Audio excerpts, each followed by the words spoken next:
جمال، اس کے پاپا ڈاکٹر انور الیاس، انسپکٹر منصور اور اس کے دادا ڈاکٹر الیاس بیٹھے ہوئے تھے۔ دادا نے بڑے سکون سے جمال کی روداد سنی تھی، باقی لوگ بھی سن رہے تھے۔ انسپکٹر منصور بڑی بے چینی سے بار بار پہلو بدل رہا تھا۔ اس کے چہرے پر حیرت بھری ناگواری پھیلی ہوئی تھی، جیسے یہ سب سفید جھوٹ ہو اور اس پر یقین نہ کیا جا سکتا ہو۔ جمال جب اپنی بات کہہ چکا تو انسپکٹر تیزی سے بولا، سر، یہ ایسا کیسے ممکن ہے؟ ایک لڑکا اچانک اتنا طاقتور ہو جائے کہ وہ کسی کو مارے اور وہ ہوا میں اچھل جائے، ناممکن ہے یہ۔ انسپکٹر کا سوال کمرے میں گونج کر رہ گیا تھا۔ ڈاکٹر الیاس کے چہرے پر انتہا درجے کا تحمل تھا۔ انہوں نے اطمینان کے ساتھ اپنی آنکھوں پر سے چشمہ اتارا اور احتیاط سے میز پر رکھتے ہوئے بولے، آپ یقین نہ کریں، کوئی بات نہیں، ہم آپ سے یہ منوانا بھی نہیں چاہتے، مگر سچ یہ ہے کہ ایسا ممکن ہے انسپکٹر۔ یہ ایسا کیسے ممکن ہے؟ انسپکٹر نے الجھتے ہوئے بے یقینی سے کہا، کیا تم نے جمال کو نہیں دیکھا؟ اس نے اکیلے ہی اتنے آدمیوں کا مقابلہ کیا، ان غنڈوں کو مار بھگایا۔ ڈاکٹر الیاس نے سنجیدگی سے کہا، وہی تو، میں نے جو منظر دیکھا وہ ناقابل یقین ہے۔ کیا ہم بھی اسے کسی بھوت پریت کی طاقت سمجھ کر خاموش ہو جائیں؟ انسپکٹر منصور نے مایوسی بھرے لہجے میں کہا تو ڈاکٹر الیاس نے جمال کی طرف دیکھتے ہوئے پوچھا، بیٹا، آج سے پہلے کبھی تم نے اپنے اندر ایسی قوت محسوس کی تھی؟ نہیں دادا جی، اس نے سوچتے ہوئے کہا۔ اس قوت کا احساس تمہیں کس وقت ہوا؟ ڈاکٹر الیاس نے پوچھا۔ میں نے جب ہیلی کاپٹر دیکھا تو مجھے یقین ہو گیا کہ یہ مجھے اب کہیں دور لے جانا چاہتے ہیں، ایسی جگہ جہاں سے میں پلٹ کر واپس نہ آ سکوں۔ تب میں نے آخری کوشش کرنے کا سوچا۔ میں نے اپنی پوری قوت لگا کر جب خود کو چھڑانا چاہا تو ایک غنڈہ ہوا میں اچھل گیا۔ تب مجھے خود یقین نہیں آیا تھا کہ یہ میں نے کیا ہے۔ یہ کہتے ہوئے وہ ایک دم سے خاموش ہو گیا۔ وہ سوچنے لگا تو ڈاکٹر الیاس نے پوچھا، تمہیں یہ کیسے لگا کہ اب تمہیں آخری کوشش کرنی چاہیے؟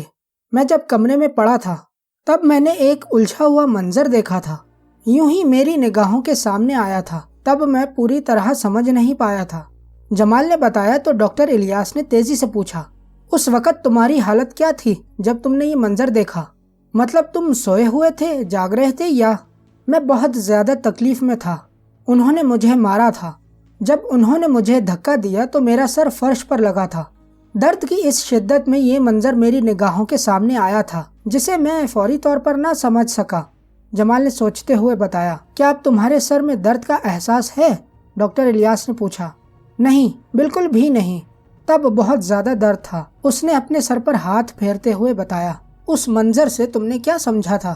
ڈاکٹر الیاس نے پھر پوچھا۔ وہ منظر اس وقت تو مجھے سمجھ میں نہیں آیا، وہ کچھ لکیروں میں تھا، الجھی ہوئی رنگ برنگی لکیریں، لیکن جب بعد میں نے وہ ہیلی کاپٹر دیکھا تو مجھے وہ ساری بات سمجھ میں آ گئی۔ مجھے یوں لگا جیسے میں یہ سب کچھ پہلے ہی دیکھ چکا ہوں، جمال نے خوشگوار حیرت سے کہا۔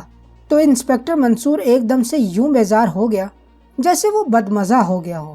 اس کے چہرے پر الجھن پھیلنے لگی تھی۔ اس نے اکتاہٹ بھرے لہجے میں کہا، ڈاکٹر صاحب، یہ آپ نے کیا پراسراریت پھیلائی ہوئی ہے؟ کیا آپ مجھے بے وقوف سمجھتے ہیں؟ آخر یہ کیا تماشا ہے؟ کچھ سمجھائیں گے مجھے آپ؟ ڈاکٹر الیاس نے گہری نگاہوں سے انسپکٹر منصور کی طرف دیکھا، پھر بغیر برا منائے تحمل سے بولے، جمال کے ساتھ یہ واقعہ ہوا، آپ نے دیکھا۔ اگر آپ سمجھو تو میں آپ کو سادہ سے انداز میں سمجھا دوں گا، نہ سمجھو تو یہ بہت پراسرار ہے۔ وہی تو سمجھنے کی کوشش کر رہا ہوں، اگر آپ سمجھانا چاہیں تو۔ انسپکٹر منصور نے جھنجھلاتے ہوئے کہا، دادا جی، میں بھی یہ سمجھنا چاہتا ہوں کہ یہ سب کچھ کیا ہے، میرے ساتھ ایسا کیوں ہوا؟ جمال نے بھی حیرت بھری سنجیدگی سے کہا۔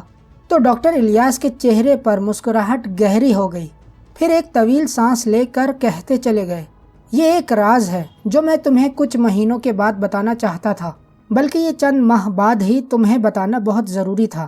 یہ کہہ کر وہ لمحہ بھر کو خاموش ہوئے، پھر کہتے چلے گئے، اس راز سے ہم صرف 6 لوگ واقف تھے، اس کے علاوہ کسی کو بھی معلوم نہیں تھا، مگر یہ راز لگتا ہے اب کھل گیا ہے۔ کچھ دیر پہلے مجھے ڈاکٹر سر جیمسن نے فون کر کے بتایا، تو مجھے لگا اب یہ راز تم پر کھول دینا چاہیے۔ دادا جی، کیسا راز؟ جمال نے بری طرح چونکتے ہوئے کہا۔ سنو بیٹا، میں تمہیں سمجھاتا ہوں، ڈاکٹر الیاس نے کہا تو باقی سب خاموش رہے۔ انہوں نے ایک گہری سانس لی اور پھر کہتے چلے گئے، یہ اس وقت کی بات ہے جب تم پیدا بھی نہیں ہوئے تھے۔ میں ان دنوں لندن کے ایک ایسے ریسرچ سینٹر میں کام کرتا تھا جہاں جدید ترین مفروضات پر سائنسی تجربات ہو رہے تھے، وہاں دنیا کے ذہین ترین ڈاکٹر کام کرتے تھے۔ ہم نے وہاں کافی تجربات کیے۔ ڈاکٹر رچرڈ اس ریسرچ سینٹر کا مالک تھا۔ ایک دن انہیں ایک خیال سوجھا تو انہوں نے وہ خیال اپنے ساتھی، بااعتماد اور قابل دوستوں کے ساتھ شیئر کیا۔ کون سا خیال؟ جمال نے تجسس سے پوچھا۔ ڈاکٹر رچرڈ اس وقت جینیٹک انجینئرنگ کے ماہر تھے۔ وہ اپنی لیبارٹری میں مختلف تجربات کرتے رہتے تھے۔ ان کا خیال تھا کہ ہم انسان کے جینز میں کچھ اس طرح کی تبدیلی کریں کہ انسان کی اپنی ذاتی صلاحیتیں اور قوت بہت زیادہ بڑھ جائے۔ جیسا کہ عام طور پر انسان 10-12 گھنٹے مسلسل کام کر سکتا ہے، پھر تھک جاتا ہے، لیکن جینز کی تبدیلی کے بعد وہ مسلسل کام کرتا رہے اور تھکے نہیں۔ یہ ڈاکٹر رچرڈ کا ابتدائی خیال تھا۔ پھر ہم جب ساتھ ملے تو یہ خیال کافی حد تک بدل گیا۔ اس میں ہم نے مل کر بہت ساری تبدیلیاں کی اور اس پر کام شروع کر دیا۔ کیا ایسا ممکن ہے؟ انسپکٹر منصور نے طنزیہ لہجے میں کہا۔ جی ہاں، ایسا ممکن ہو چکا ہے۔ جینیٹک انجینئرنگ کے بارے میں آپ یہ سمجھو کہ یہ ایک جادو کی چھڑی ہے، بس جادو کرنے والے کو سمجھ بوجھ ہونی چاہیے۔ یہ سائنس تو اس حد تک آگے بڑھ چکی ہے کہ یہ ایک جیسا انسان بنا سکتی ہے، جو کلوننگ کے نام سے مشہور ہو چکی ہے، دادا جی نے تحمل سے بتایا۔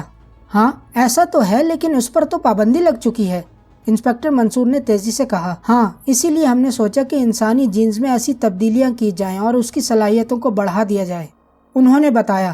یہ صلاحیتیں کیا مطلب؟ انسپکٹر نے بے صبری سے کہا۔ تو ڈاکٹر الیاس نے بردباری سے کہا، کچھ دوسرے علوم کے ماہر یہ جانتے ہیں، اور یہ بات ان کے تجربات میں بھی ہے، کہ بہت ساری ایسی صلاحیتیں جس کے بارے میں عام آدمی کو معلوم ہی نہیں ہوتا، وہ اس کے اندر ہی پڑی ہوتی ہیں۔ کبھی خود بخود وہ صلاحیت سامنے آ جاتی ہے، کبھی ماحول وہ صلاحیت بیدار کر دیتا ہے، اور کبھی ضرورت اس صلاحیت کو سامنے لے آتی ہے۔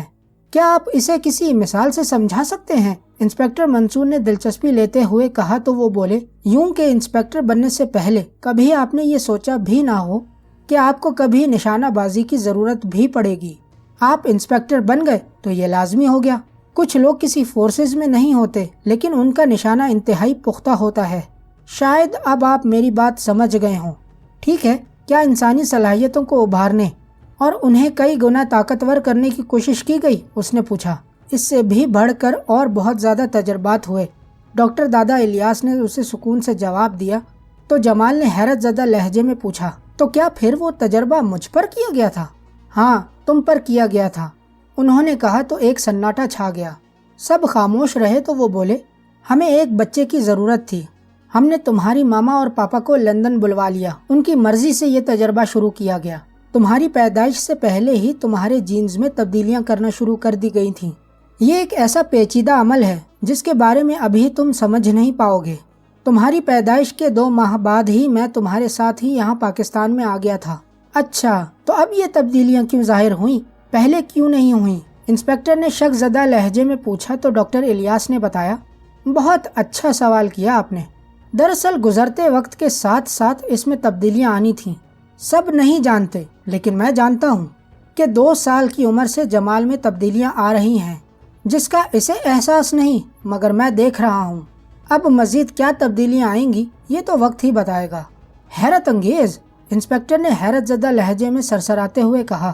ٹھیک 6 ماہ بعد اس میں ان تبدیلیوں کی شروعات ہونا تھیں جن کی ہمیں توقع پہلے سے تھی۔ وہ سب واضح ہوتی تو تب میں نے اسے مخصوص کوڈز کے ذریعے کنٹرول کرنا شروع کرنا تھا، لیکن دشمنوں نے بہت جلدی کی اور یہ تجربہ ناکام ہوتے ہوتے بچ گیا۔ ڈاکٹر الیاس نے لرزتے لہجے میں یوں کہا جیسے بہت بڑے نقصان سے بچ گئے ہوں۔ مطلب اس کا اغوا دشمن کر رہے تھے؟ کون تھے وہ دشمن؟ انسپکٹر کی تفتیشی رگ پھڑکی تو اس نے تجسس سے پوچھا۔ ڈاکٹر رچرڈ کا بیٹا ڈاکٹر ولیم۔ وہ خود بھی ایک ماہر ڈاکٹر ہے، لیکن اس کا دماغ خراب ہو چکا ہے۔ وہ انسانیت کی خدمت کے بجائے اس تجربے کو شیطانی قوتوں کو بڑھانے کے لیے جمال کو اپنی دسترس میں کرنا چاہتا تھا۔ اس نے جمال کو اغوا کرنے کی کوشش کی تھی، انہوں نے دبے دبے غصے میں کہا۔ دادا جی، کیا وہ مجھے شیطانی قوتوں کے لیے استعمال کر سکتا ہے؟ جمال نے حیرت سے پوچھا۔ نہیں، شاید اسے یہ نہیں معلوم کہ ساری کوڈنگ میرے پاس ہے، ڈاکٹر الیاس نے اعتماد سے کہا۔ دیکھیں، آپ میری بات کا برا محسوس نہیں کریں گے۔ خدا نہ خواستہ آپ کو اگر کچھ ہو جائے تو یہ ساری کوڈنگ